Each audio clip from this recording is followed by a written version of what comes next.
ngi noonu ñu daal di dugg rek ànd ak Niang Torodo nga jukkil ñu actualité people yi. waaw Fatou Ka ma jukkil leen actualité people yi donc xabaar yi aujourd'hui c'est très riche mais dañ koy tàmbali ak ancienne ministre bi lee di Aminata Lô Dieng donc moom on rappelle que elle était ministre ci régime u Abdoulaye Wade donc ñu gëj ko gis loolu fii nga xamante ne moo di Sénégal waaye nag niki guddik jeudi jàpp vendredi dañ ko daal di jàpp ca gendarmerie bu Wakam donc moom la ñu koy joxañ baaraamu tuuma mu di ñàkk respecté li nga xamante ne moo di couvre-feu bi donc moom mi nga xamante ni moo di Aminata Lô Dieng ñii di waaye takk der yi dañ koo jàpp malmené ko suñu sukkandikoo ci audio bi nga xamante ni gis nañ ko mu fuité ñu koy partagé un peu partout ci réseaux sociaux yi Charles bu fekkee jàppandi nañu déglu ko sinon aussi on explique. On explique Aïcha donc alors donc Fatou Ka mu mel ni nekk na ay jàppal ak bàyyi yu nga xamante ni amoon naa ci diggante moom Aminata Lô Dieng ak waaye takk der yi donc moom xamle na ni que du n'importe qui file ci Sénégal et puis arrestation bi nga xamante ne defoon nañ ko c'est purement et simplement politique ndax defu fi wala waxu fi lu war a mën a tax ñu koy jàpp di ko embarqué di ko yóbbu foofee ca gendarmerie ñu ne déetawaay ñu daal di ko fay téye mu fanaan fa guddi jeudi jàpp vendredi donc moom accusé na Macky Sall de n'importe quoi daal di koy saaga xas ko de tous les donc moom mi lee di Aminata Lô Dieng donc dem na sax bay insinuer que pandémie wu coronavirus bi lee ab création la bu nga xamante ne état du Sénégal moo ko tekkaa ngir xoqatal ñi nga xamante ne ñoo di état du Sénégal donc moom audio boobu nga xamante ne fuité na ñu partagé ko un peu partout ci réseaux sociaux yi métti bu baax a baax on peut dire nombreux des Sénégalais wala des sites internet yi nga xamante ne reprendre nañ ko ci yenn titres yi sax da ngay comprendre ni que frustration la ñu am donc gis nañu sax yenn page yu ci mel ni luttons contre l'incivisme Fatou Ka ñoom bi daal di partager image yu Aminata Lô Dieng bi di xam ne ni que moom bu dul dara autorité sénégalaise la kilifa la ci mim réew donc dafa war a joxe le bon exemple y a pas plus incivique li nga xamante ni moom la def donc dafa war a honorer tey décision yi nga xamante ni état du Sénégal jël na ko parce que ndaw yi quoi que l'on puisse dire aussi dañuy xool ci ñi nga xamante ni ñoo di suñu ay mag wala suñu ay autorité donc moom su defee nii ndaw yi comment ils vont réagir su fekkee dafa am benn farata bu nga xamante ne moom la doon lijjanti ji pourquoi demul demander laisser passer bu ko defee bu présenter loolu ñu mën koo bàyyi mu circuler librement mais comme si moom moo gën sénégalais yi nga xamante ne heure boobu am na yu ñu waroon a doxi mais dañ koo dëxañ toog seen kër ndax pour respecter li nga xamante ne moo di couvre-feu bi en tout cas débat bi yaatu woon na loolu dem ci ancienne ministre bi lee wax dëgg yàlla c'est que man affaire bi ma ko dégloo man daf ma prendre bu baax a baax parce que en tant que ancienne ministre tu te permets de génne yenn kàddu yu ñaaw yi jëmale ko ci le président de la République di saaga di wax yoo xamante ni teggi newul benn yoon même bu nekkul woon ancienne ministre sax moom mag la donc je pense que am na yenn yoo xamante warul génn ci làmmiñam di dem ci ki nga xamante moo di président de la République en plus aussi nañ ma jéggal mais moom lan moo tax waru mën a fa bi jotee ele kii gënu coach gënu kenn dañ ñoo tëj ñu tëju moom tamit day tëju ñu amoon nañ soxla yu ñu dox mais dañuy toog rek pour respecter couvre-feu bi ma donné le bon exemple dañuy toll foo xamante ne ku nekk rek da nga war a jàpp ne yow exemple après elle est allée plus loin parce que demee ba naan Covid diñ ko créé mais nan lañ ko créé mais Covid daf ñu daaneel fu mu toll ni ça appauvrit le pays quand même ban intérêt li ñu am di créer loolu non il devait être exemplaire c'est ça il a justement embrassé les arcanes du pouvoir donc xam na un petit peu lan mooy autorité yaa ngi dégg donc c'est dommage que elle se comporte de cette manière-là mais j'aurais comme l'impression d'avoir en face de moi une femme frustrée qui a certainement besoin d'être entendue par le président de la République peut-être que aussi àdduna jamono dafa metti et que des fois c'est pas très très évident on peut vouloir ou avoir envie de rendez-vous sans succès et des fois c'est pas très très évident mais il faut continuer à faire de la politique et puis gérer dignement votre opposition madame et puis muñ aussi c'est pas très évident parce que boo tolloo bay wax ni Covid dañ ko inventé vous l'autorité entre guillemets madame, eh ben ça me pose un problème. Allez travailler encore davantage dans l'opposition et essayer de revenir en grande pompe, mais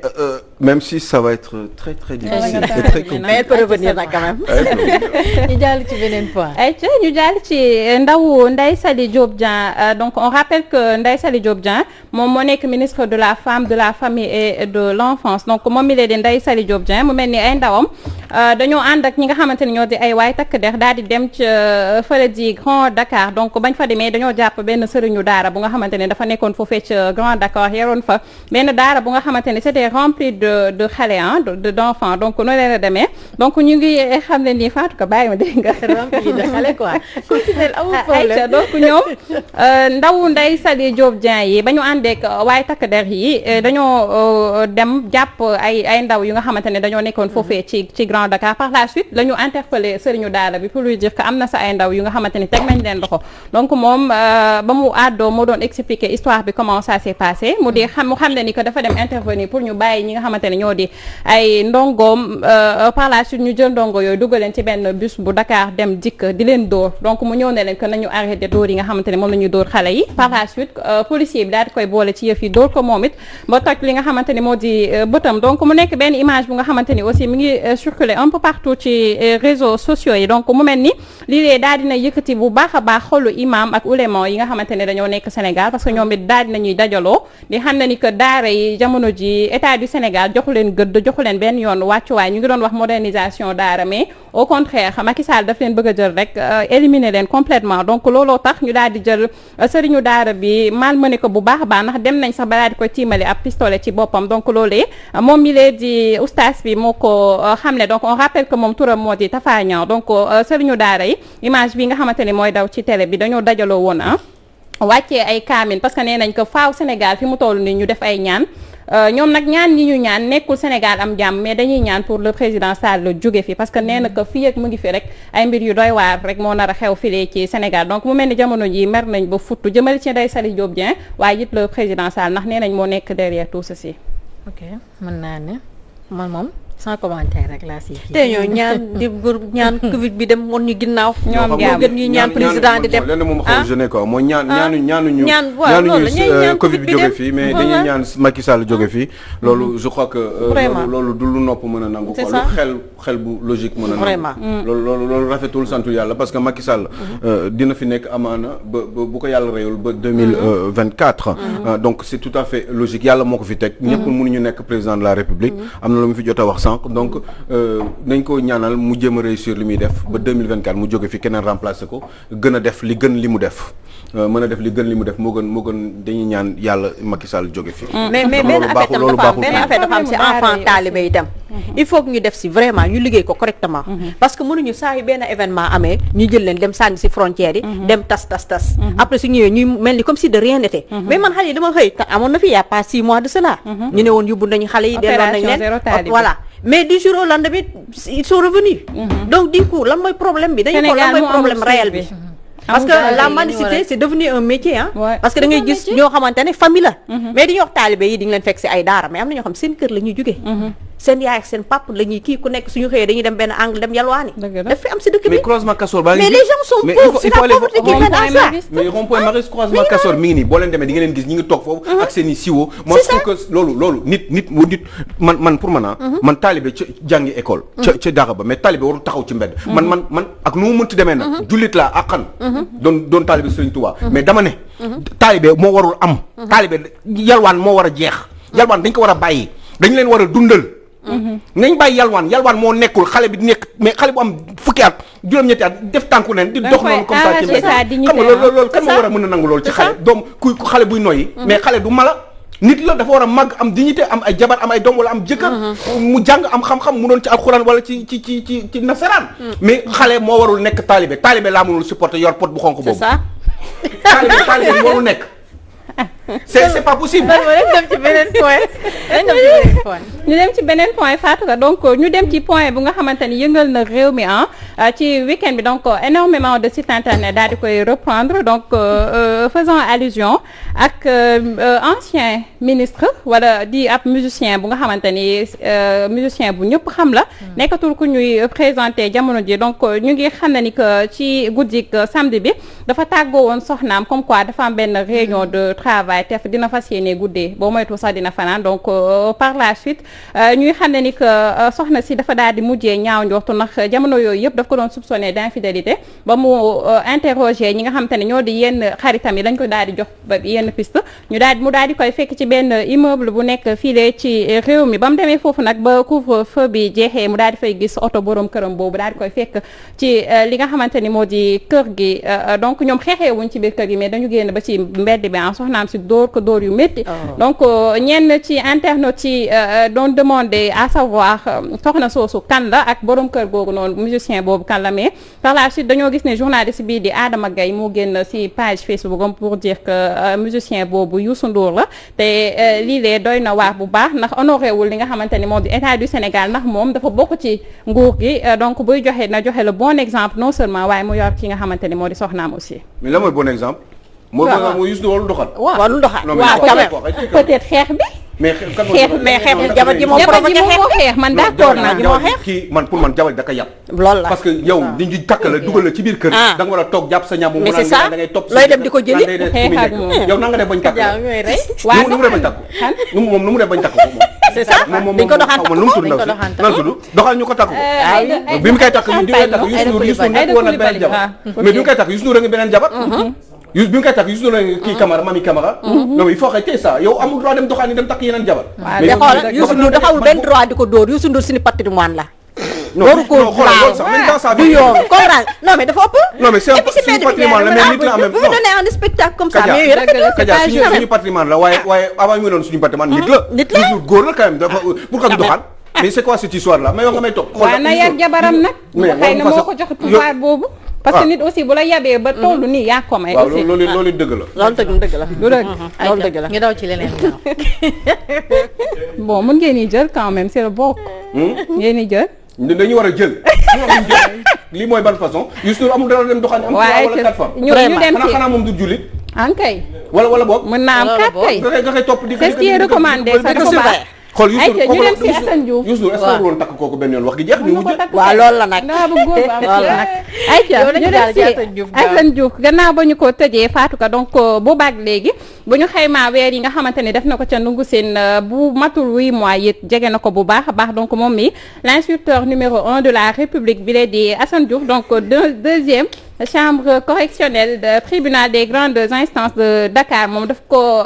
condamné woon coupable donc moom mi lee di Assane Diouf donc li nga xamante ne nag moom dañuy teg ci ndoddam moo di outrage à agent dans l'exercice de ses fonctions donc loolee la ñu doon teg ci ndoddam waaye jamono ji ñu ngi xam ne ni que daal dinañ koy libérer il est libre waaye nag moom it regretté na bu baax a baax kàddu yi nga xamante ni yëkkati woon na ko ba ñu daal di koy teg loxo yóbbu ko foofee ca Ndungu Sine donc xam le na ni que dina xoolaat bu baax comportement am et que lépp lu nga xamante ni rek dina ko waxaat ci jamono ji dina ci bàyyi xel moo gën kaso bi dafa metti nag torop non bi dafa am lu ko naqari rek mais naqari bi yàgg nañ ko wax fii bàyyil saaga baaxul daal saaga moom baaxul waxal li la ni ñun ñëpp dafa am luñ naqari ci réew mi waaye bul saaga quoi saaga amul njëriñ parce que sa doom yaa ngi lay seetaan bu ñu màggee bu ñu saaga loo leen di wax bàyyil saaga wala continuer parce que vous avez des enfants quand même vous aussi donc continuez à défendre saaga bi xëy na aussi bu ko deful woon duñ ko xam parce que ci saaga yi la amee ay 100 000 vues ak 1 million de vues yaa ngi dégg ñëpp di wax Assane Diouf maintenant que c'est bon et ben maintenant changer de stratégie et puis mettre autre chose pour combattre li nga xam ne moom metti àdduna metti réew mi nga xam ne mooy tortange bi ak xale yi sonn nit ñi sonn xiif ak yooyu góorgóorlu nga opposé wu autrement et puis arrêter ces insultes Assane je suis sûr d'être sur la même longueur d'onde que vous waaye du ma saaga parce que saaga baaxul ci lañ ko rapatrier aussi tamit si lañ ko rapatrier mais il a sa femme bu lijjantee li muy lijjanti foog naa il faut mu toog fi un certain nombre de temps aux États-Unis comme ba pare il a la possibilité de retourner bu delluwaat ak jabaram parce que am na jabar foofu quand même war na mën a delluwaat nag non mais temps bi liñ koy kii il faut mu toog fii quoi un temps pour retourner mais Assane Diouf aussi amal nañu njëriñ Sénégal pourquoi muy dellu mun na fi toog d'accord ayca waaw des na benn ñu dem ci coow bi nga xamante ni Fatou Ka ma nga am ca Las Vegas donc Las Vegas la xewee waaye Sénégal coow li mi ngi fi woy bu baax a baax di dox ci diggante Mo Gates Adamo Ndiolé Tall ak Sankara Mbaye donc ñuy gis ni que moom Adamo il est sorti récemment di joxañ baaraamu tuuma Ndiolé Tall donc muy wéy di ko takkal comme quoi dafa am benn relation bu nga xamante ne mu ngi koy sekk moom Ndiolé Tall ak kii di Sankara Mbaye donc mu ngi xam ne ni que génnuñu waaye saay su ko